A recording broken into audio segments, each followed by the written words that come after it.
என்னம்மா பிள்ளைகளை பள்ளிக்கூடத்துக்கு அனுப்பிட்டு நிம்மதியா வீட்டுல இருக்க முடியல, சீக்கிரமா வந்து இதுக்கு ஏதாவது செய்யி.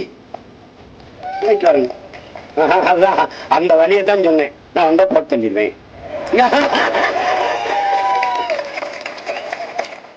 ஒண்ணு தெரிஞ்சுக்கிறீங்க, என் பிள்ளைகளை தொட்டால் கொண்டு வாங்குற பயம் வர்ற வரைக்கும் இது சரி வராது.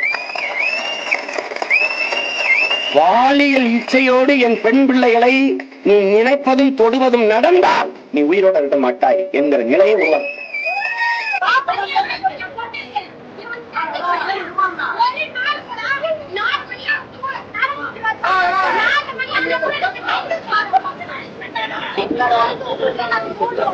நீ எங்க ஆத்தாளப்ப எங்க அக்கா தங்கச்சி எல்லாம் பொம்பளை பிள்ளைகளை அனுப்புவது பார்த்து பத்திரமா போயிட்டு வாப்பா, பத்திரமா போயிட்டு வாடா அப்படின்னு பயந்துகிட்டு எங்க பிள்ளை எங்க மூக்க மறைச்சு துப்பட்டா போட்டு போதுல, அதே மாதிரி ஆம்பளை பிள்ளை நடக்கிற மாதிரி பண்ணிடுவேன்.